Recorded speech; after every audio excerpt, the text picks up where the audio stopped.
श्रीमान रास रसारंभी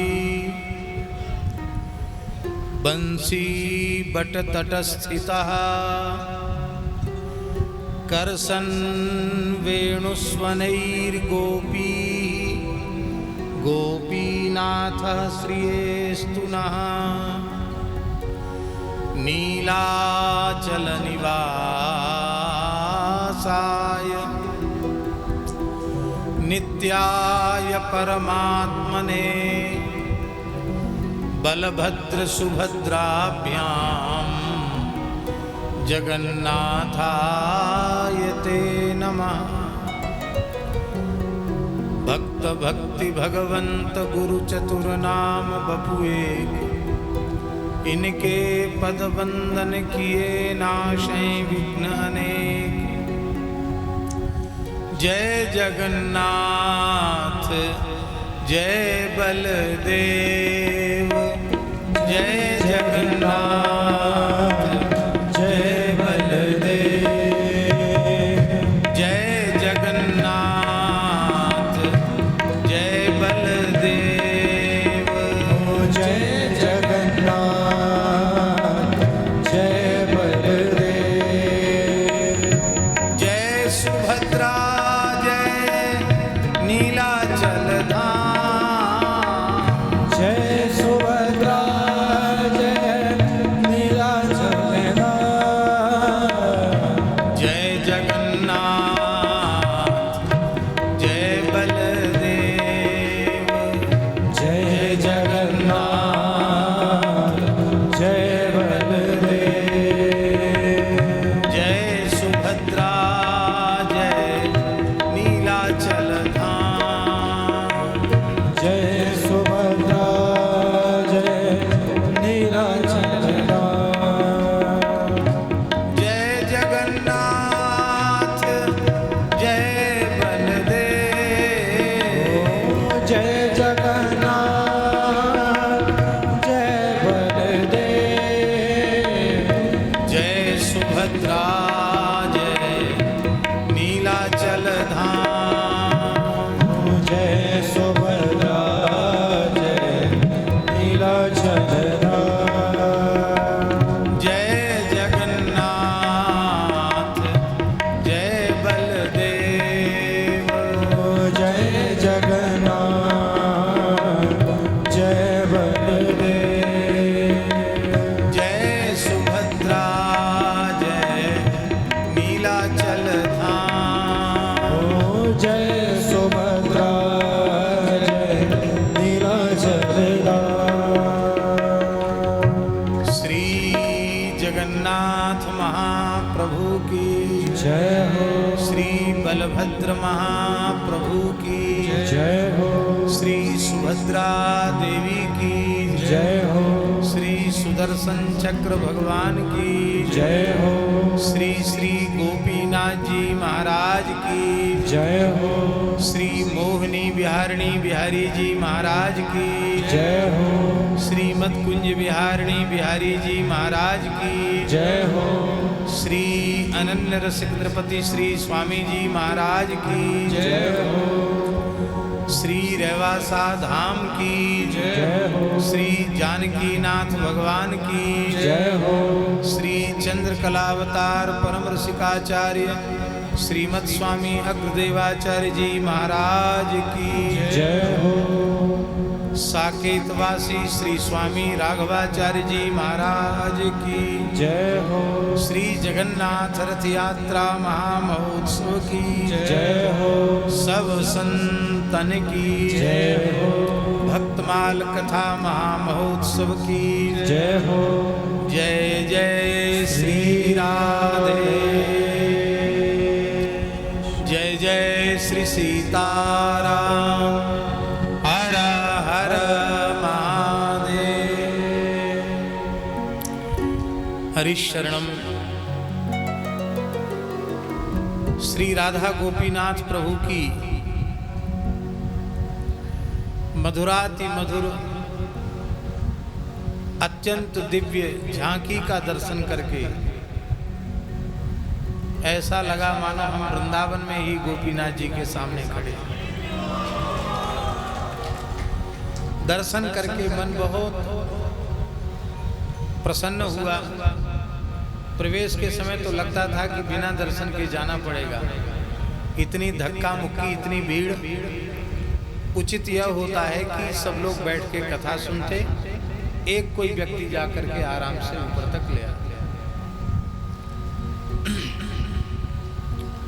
वहां भी जगन्नाथ जी का दर्शन किया, बाहर जगन्नाथ जी के रथ का दर्शन किया, और यहाँ जगन्नाथ जी की दिव्य झांकी का दर्शन करके मन यह हुआ, वहाँ दर्शन किया तो वृंदावन पहुँच गए, और यहाँ दर्शन किया तो जगन्नाथपुरी मन पहुँच गए।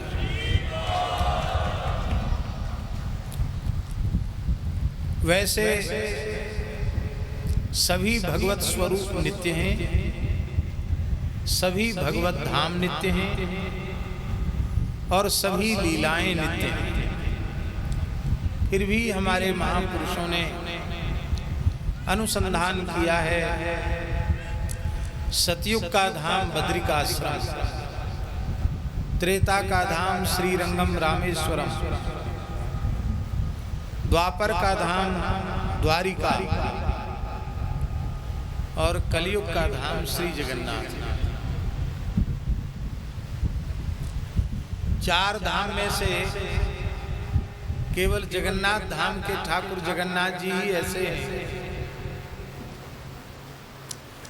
जो अपने श्री मंदिर से, रत्न वेदी से रथ पर विराजमान होकर श्री गुंडीचा जाते हैं और वहाँ कुछ दिन निवास करते हैं। फिर दसवीं को वहाँ से लौटकर जगन्नाथ जी श्री मंदिर की ओर आते हैं।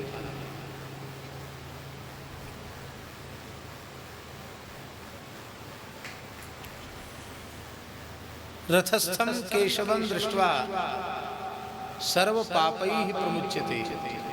रथारूढ़ जगन्नाथ का दर्शन करने मात्र से जीव संपूर्ण पापों से मुक्त हो जाता है। तो केवल जगन्नाथ जी ऐसे हैं कि जो आलसी मंदिर में जाकर दर्शन नहीं कर सकते, अथवा जो मंदिर में जाने की योग्यता नहीं रखते, ऐसे जीवों को कृतार्थ करने के लिए भगवान जगन्नाथ स्वयं रथारूढ़ होकर के सबसे मिलते जुलते हुए, उसमें न कोई संप्रदाय का भेद है, हिंदू करो दर्शन, चाहे मुसलमान करो, चाहे ईसाई करो, भले ही न करें अपनी इच्छा से, लेकिन जगन्नाथ जी सबके लिए सुलभ। कोई संप्रदाय भेद नहीं, कोई वर्ण भेद नहीं, कोई आश्रम भेद नहीं, क्योंकि वो जगन्नाथ हैं। उड़िया लोग कहते जगतर नाथ जगन्नाथ, सारे जगत के नाथ जगन्नाथ। तो जगन्नाथ जी का दर्शन करके मन बहुत प्रसन्न हुआ। भगवान को सर्वाधिक प्रिय क्या है? तो श्री नाभा जी की वाणी है, हरि सुजस प्रीत हरिदास के, त्यों भावे हरिदास जस। नाभा जी महाराज ने कहा कि जैसे हरि सुजस प्रीति हरिदास के, हरिदासों की संपत्ति क्या है? हरिदासों की संपत्ति है श्री ठाकुर जी का नाम रूप लीला धाम के रस का आस्वादन, यही हरिदासों की संपत्ति है। हरिदास बिना नाम रूप लीला के आस्वादन के जीवित नहीं रह सकते, क्योंकि वही उनका आहार है, वही उनका प्राण है। तो नाभा जी कहते जैसे संतों का, वैष्णवों का, रसिकों का आहार, प्राण, जीवन, धन भगवान का यश है, भगवान का चरित्र है, ऐसे ही गीता जी में की गई भगवान की प्रतिज्ञा के अनुसार ये यथा माम प्रपद्यन्ते तांस तथैव भजाम्यहम्, इस वचन के अनुसार भगवान का भी सर्वस्व भक्त चरित्र है। भक्त चरित्र सुनकर भगवान अत्यंत प्रसन्न होते हैं, आह्लादित होते हैं। तो बड़ी प्रसन्नता की बात है कि पहले पूज्यपाद अनंत श्री संपन्न भक्तमाल स्वरूप श्री नारायण दास जी भक्तमाली जी मामा जी महाराज के कृपा पात्र भक्तमाली श्री हरिचरण दास जी महाराज यहाँ प्रतिवर्ष आकर के गोपीनाथ जी को कथा सुनाते थे। कितने वर्ष तक सुनाया? 7-8 वर्ष तक उन्होंने लगातार सुनाया। इसके बाद पूज्य मुखिया जी श्री किशोरी शरण जी भक्तमाली जी, मुखिया जी जो पुराने भक्तमाली भी हैं और टटिया स्थान के मुखिया भी अब थोड़े से अस्वस्थ रहने लगे हैं, वे भी उन्होंने कई वर्षों तक आकर के उन्होंने भी श्री भक्तमाल की कथा सुनाई। और अब बड़ी प्रसन्नता की बात है कि हमारे अपने ही स्थान के संत जो इस समय रेवासा धाम में ही रह करके अपने ठाकुर जी को लाड़ लड़ा रहे हैं, राधा रमण दास जी 12 महाभागवतों की सुंदर कथा कह रहे हैं। उनमें सेन जी का चरित्र आप लोग उनके मुखारविंद से श्रवण कर रहे हैं। 12 महाभागवतों में श्री सेन जी पितामह भीष्म का अवतार है। पितामह भीष्म ही भक्ति प्रचारार्थ नापित कुल में श्री सेन जी के रूप में प्रकट। ठाकुर जी जैसे अवतार का कोई न कोई कारण बना लेते हैं, ऐसे ही अपने जनों के अवतार का भी कोई न कोई कारण बना लेते हैं। क्योंकि एक सिद्धांत है, बिना कारण के कोई कार्य होता नहीं है। अवतार का कोई न कोई हेतु होगा, कारण होगा, तब अवतार होगा। भगवान के अवतार का हेतु होगा तो भगवत अवतार होगा, भक्त के अवतार का हेतु होगा तो भागवत अवतार होगा, भक्तावतार होगा। तो यद्यपि द्वापर में महाभारत युद्ध में भगवान की भक्त वत्सलता को उजागर करने के लिए ही पितामह भीष्म ने प्रतिज्ञा की थी, आज जो हरिहीन शस्त्र गहाऊं तो लाजूं गंगा जननी को शांतनु सुत न कहाऊं। किसी जीव में सत्य संकल्प श्री कृष्ण परमात्मा की प्रतिज्ञा को मिथ्या करने की शक्ति है? किसी में नहीं। यह रहस्य भीष्म जी जानते थे, पर भगवान अपने भक्तों से कितना प्रेम करते हैं यह सारे संसार को भीष्म जी उजागर करके दिखाना चाहते थे कि भगवान सत्य स्वरूप सत्य प्रतिज्ञ होते हुए भी अपने भक्त की प्रतिज्ञा की रक्षा के लिए अपनी प्रतिज्ञा का परित्याग कर देते हैं। बस इसी भाव की रक्षा के लिए श्री ठाकुर जी ने चक्र धारण किया और रथ के पहिए को ही चक्र का स्वरूप दे दिया।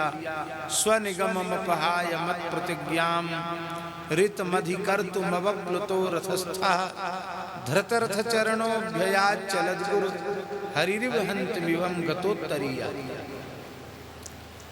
तो काम तो हो गया पूरा, पर भगवत अपराध बन गया।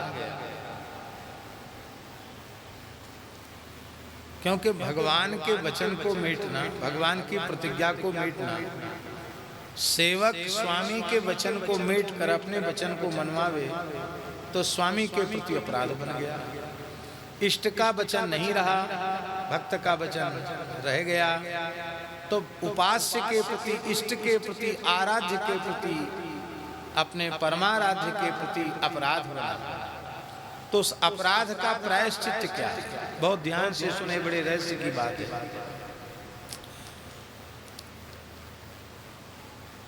भगवान के प्रति अपराध बन जाए तो व्यासपीठ की तरफ पीठ होती, ऐसे भगवान की तरफ, भगवान का अपराध बन जाए तो उसका परिमार्जन भक्त के आराधन से हो जाता है। और भक्त के प्रति अपराध बन जाए तो भगवत आराधन से वो दूर हो जाता है। ऐसे कई उदाहरण हैं। जैसे शंकर जी के प्रति नारद जी का अपराध बना, शंकर जी की बात मान लेते तो गड़बड़ होता ही नहीं। शंकर जी की बात नहीं मानी, शंकर जी में दोष देखा, इसी का परिणाम ये हुआ कि नारद जी को मोहित होना पड़ा, नारद मोह की लीला हुई।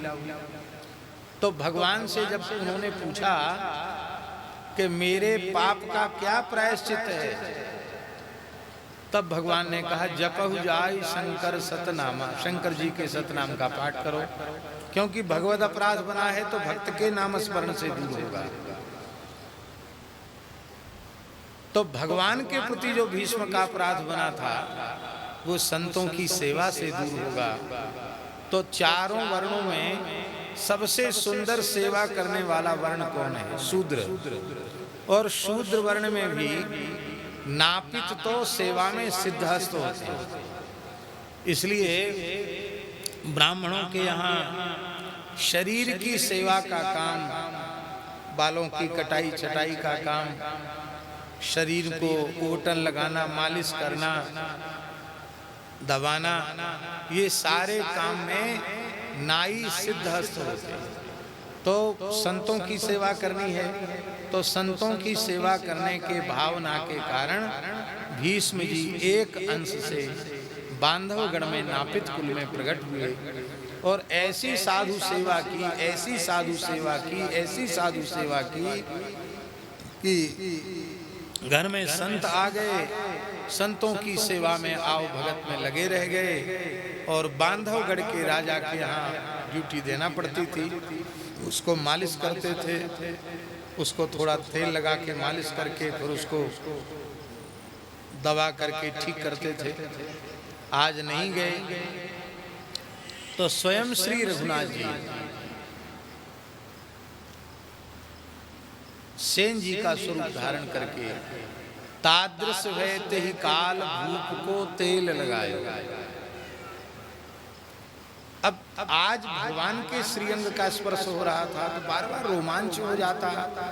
राजा जो सहज तमोगुणी रजोगुणी प्राणी, उसके भीतर प्रेम के लक्षण प्रकट हो जाते। मन में सोचता आज जितना दिव्य स्पर्श सेन जी का है वैसा तो पहले कभी नहीं था। आज तो शरीर से दिव्य सुगंध आ रही है। तो पीछे मुड़ के देखते तो सेन जी, और राजा के सामने दर्पण लगा था तो उस दर्पण में कभी कभी क्रीट मुकुट दिखाई पड़ता है।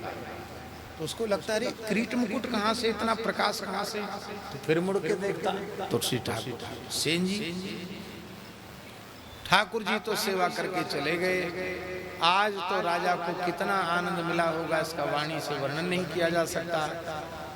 और अब संतों की पंगत हो गई, संत विश्राम में चले गए। तब सेन जी को याद आया कि अरे हमको बांधवगढ़ नरेश की सेवा में जाना था।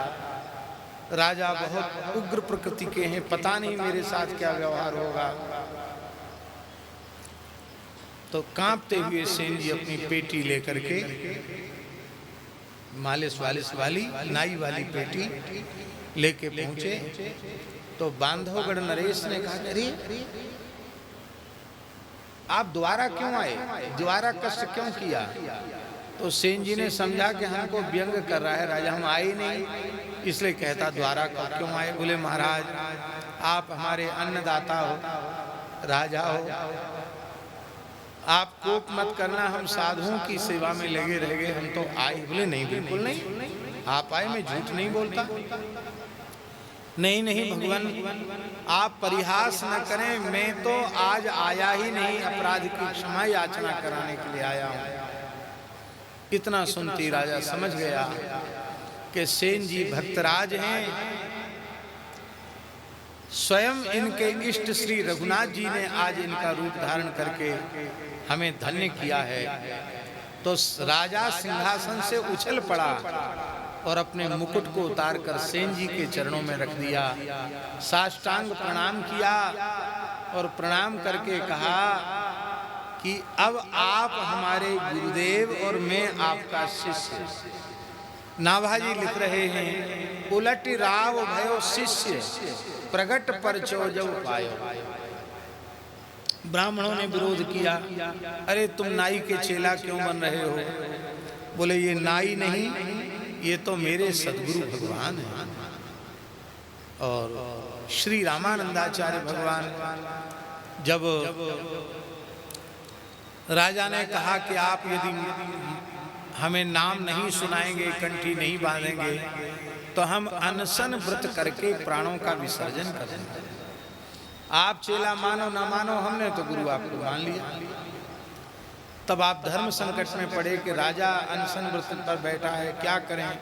तो आर्त भाव से अपने गुरुदेव आचार्य चरण श्रीमदाद्य रामानंद आचार्य भगवान को याद किया। आचार्य की वाणी सुनाई पड़ी, सेन जी इसी कार्य के लिए तुम्हारा अवतार हुआ है, तुम तो भीष्म जी के अंश हो, तुम्हें कोई दोष नहीं, तुम इन्हें उपदेश करो तभी भक्ति की विजय होगी। और आचार्य चरण की आज्ञा से उन्होंने मंत्र सुनाया। आज भी बांधवगढ़ में जहाँ सेन जी की तपस्थली है, सेन जी सदैव वैकुंठ में, शरीर त्यागा नहीं। लोगों देखते देखते, जैसे तुकाराम जी महाराज सबके सामने भगवत धाम गए, ऐसी सेन जी गए। उनका जलपात्र, उनका लोटा, उनकी लकुट आज भी बांधवगढ़ में एक स्थान में रखी है। उसका वो छोड़ गए अपने चिन्ह के रूप में, बाकी स्वयं सदैव भगवान के धाम को गए। ऐसे सेन जी का सुंदर चरित्र आप लोग श्रवण कर रहे हैं। हमको थोड़ा निकलने में भी विलम्ब हुआ और वहाँ भी समय 5 बजे का दे रखा है। वहाँ भी बहुत लोग प्रतीक्षा कर रहे हैं, कोई कार्यक्रम है, तो हम अनुमति चाहेंगे और सब लोग यथास्थान बैठे रहेंगे। हमको केवल जाने का मार्ग दे दो, बाकी सब बैठे रहे। श्री जगन्नाथ भगवान की